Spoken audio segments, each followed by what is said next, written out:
Hola, buenos días. Mi nombre es Vida Ruiz Herrera, soy infectóloga del Hospital Civil de Guadalajara.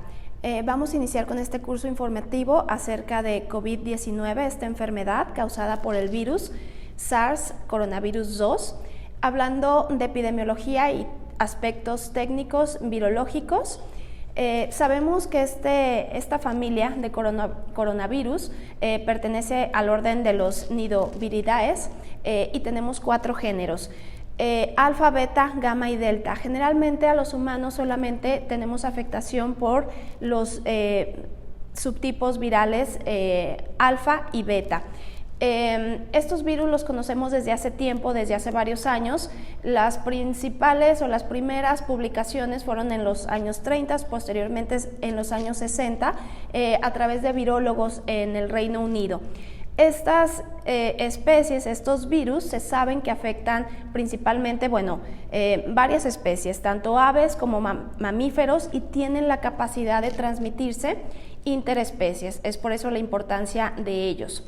Conociendo este enemigo al cual nos estamos enfrentando actualmente, aquí tenemos esta imagen, sabemos que es un virus de RNA envuelto, es monocatenario positivo y tiene uno de los genomas más grandes de ARN.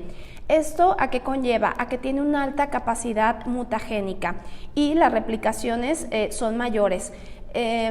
Sabemos que el virus, como ven en la imagen, tenemos varias proteínas, y aquí es muy importante tener énfasis en las proteínas de superficie, sobre todo en estas llamadas espigas o spikes o proteínas de los picos, que es la traducción en varios textos de virología. Y aquí la importancia de estas proteínas, glicoproteínas de envoltura o de la superficie, tiene que ver mucho con la respuesta del individuo, del huésped, y son en estas incluso proteínas que se está estudiando un poco más acerca de vacunas. Estas proteínas se unen en el receptor de la célula humana a través del receptor de angiotensina, de la enzima convertidora de angiotensina 2. Esta enzima sabemos que está en gran parte de nuestro cuerpo, pero sobre todo tracto respiratorio y también tracto gastrointestinal. Y el virus SARS-CoV-2 se une y entra a la célula del huésped mediante esta interacción entre la proteína de superficie con el receptor de la enzima convertidora de angiotensina. Sabemos que tenemos 7 coronavirus que afectan los humanos, como ya vimos, de los alfa y de los beta. Tenemos cepas circulantes desde hace tiempo que ya se conocen, que tenemos a su lado derecho en amarillo las cepas circulantes, que generalmente son los causantes de enfermedades respiratorias leves, pero que también se pueden complicar hacia formas más severas como neumonía. Y en el lado rojo vemos los 3 virus que han emergido en los últimos años ocasionando epidemias, y este último SARS-CoV-2 pues ocasionando esta pandemia a la cual nos estamos enfrentando. Entonces no son virus nuevos, ya se conoce, pero bueno, esta reciente variedad pues es pues toda la importancia que ha tenido, ¿no? Sobre todo porque es algo que no se conoce y a la cual tampoco tenemos inmunidades, por eso la importancia de este tema. Ahora, ¿qué conocemos en México ya de los coronavirus? De estas cepas que están circulando previamente, tenemos un estudio que se publicó por la red que es de virus respiratorios. Esto se estudió todas las infecciones de vías respiratorias de abril 2010 al 2011. Se estudiaron más de 1000 aislamientos y se sabe que los coronavirus fueron responsables en esta serie de 14.4% de los casos. De ellos, estas cepas previamente circulantes, pues tenían incluso hospitalizaciones, tasas hasta del 22%, con una tasa de letalidad baja del 2.5%. Y la cepa circulante más frecuente que teníamos en ese entonces, la OC43. Hay otro estudio, publicaciones en el Instituto de Enfermedades Respiratorias, en el INER, donde se muestra también estos patrones de estas cepas circulantes de los coronavirus. La más prevalente también en este estudio fue OC43 y recientemente en los últimos años también la cepa HQ1. De estos vemos que es un comportamiento también estacional. Inician un poco posterior a influenza, se mantienen durante la época de invierno y están un poco más todavía meses después a que baja la temporada de influenza. Entonces, bueno, ya los conocíamos que son estos 4 cepas. Sin embargo, ¿qué pasa con estas cepas nuevas que emergen? Es por eso, vamos a ver esta imagen, sobre todo de cepas de murciélagos. Es por eso que se le ha catalogado como una zoonosis. En 2002-2003 hay un brote también en China que se conoció, bueno, se dio el nombre de SARS, o también lo podrán encontrar como enfermedad de Urbani, la cual se describió también con afectaciones, neumonías atípicas graves. Aquí tenemos tasas de letalidad de hasta el 8-9% de mortalidad, en ese entonces 2002-2003 con el primer SARS, o virus de respiratorio agudo severo. Tenemos intermediarios. A partir del murciélago generalmente se proponen intermediarios para pasar esta cepa de animales hacia el humano. En este caso en SARS fue un felino peculiar también en esa parte de Asia, que es el civet gato civet. Y posteriormente, ¿qué pasa? Se controla la enfermedad, no ocasiona pandemia. Sin embargo, la tasa de mortalidad, ya vimos, fue alta del 8 al 9%. Posteriormente, aproximadamente el 2012-2013, aparece MERS. Este nuevo coronavirus fue el origen en la península arábica y se supo que el intermediario pues era los camellos, y ocasionó enfermedades más severas con afectación pulmonar, pero sobre todo la característica en MERS fue que afectaba mucho sistema gastrointestinal, incluso riñones, y con una mortalidad mucho más alta, hasta del 35%.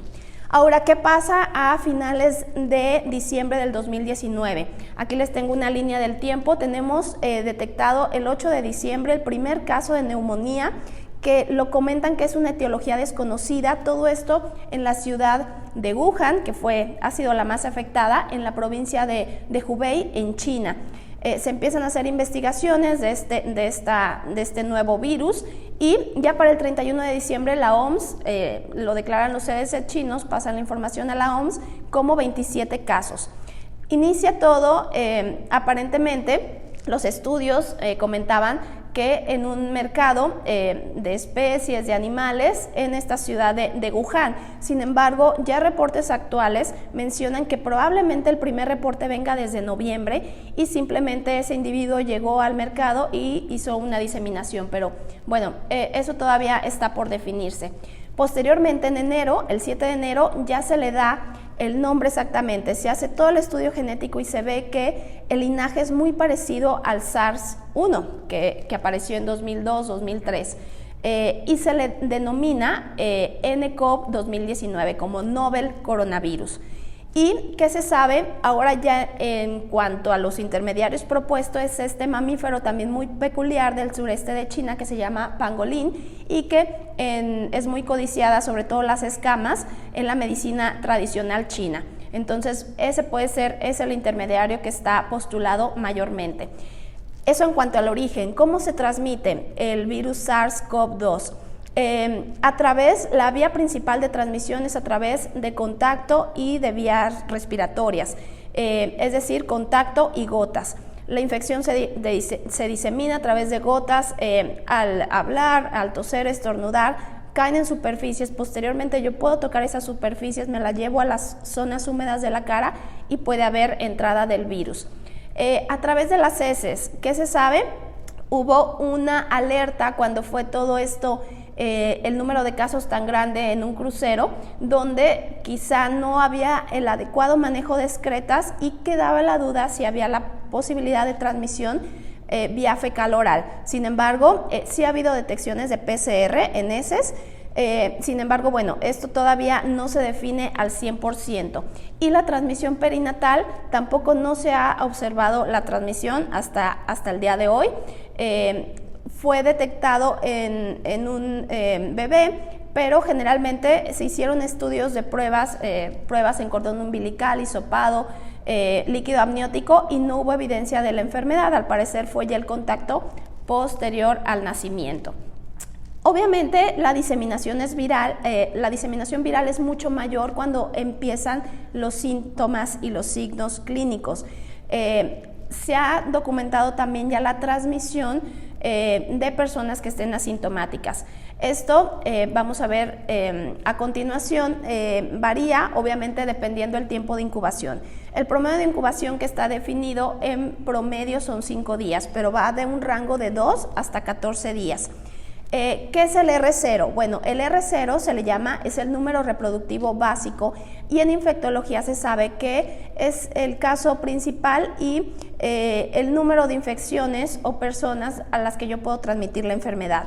Por ejemplo, en SARS-1 era de 3.5, el MERS solamente no llegaba a un R0 de 1, es por eso probablemente que se tuvo la suerte que solo se quedara en la península arábica y no se haya diseminado globalmente. Y para COVID-19, para esta enfermedad causada por SARS, coronavirus 2, tenemos que el R0 es aproximadamente de 2.5 a 3 personas infectadas por el individuo principal. ¿Cuándo puedo yo transmitir la infección? Se ha descrito antes del inicio de los síntomas, de 2 hasta 5 días previos puede haber la transmisión en personas asintomáticas. Entonces es por eso también la importancia y el impacto en esta pandemia. ¿Cómo empieza todo? La mayoría de los casos iniciales fueron confinados exclusivamente a China. Posteriormente, bajan los casos aproximadamente en febrero y inicia un repunte de casos fuera de China. Siguiendo con nuestra línea del tiempo, el 30 de enero se decreta emergencia internacional por la OMS y ya hay países afectados obviamente fuera de China. Los principales iniciaron, bueno, desde Irán, Corea del Sur, ya posteriormente toda la región de Europa, que actualmente se sabe que es el epicentro de la enfermedad, de Europa y Estados Unidos. Y fue hasta el 27 de febrero donde tenemos el primer caso documentado en México, el cual se asoció a importación de un paciente que había viajado a Italia a unas conferencias. Posteriormente, en marzo, el 11 de marzo se cataloga como pandemia, es decir, una afectación global ya por esta enfermedad, y el primer caso reportado en Jalisco fue el 14 de marzo.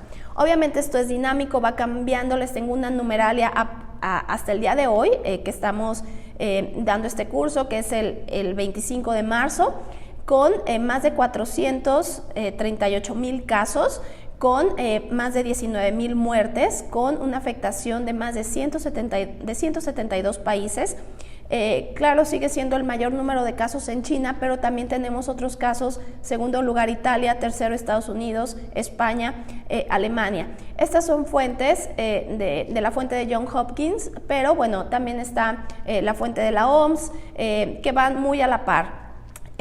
Ha cambiado, obviamente la tasa de letalidad depende del número de personas afectadas.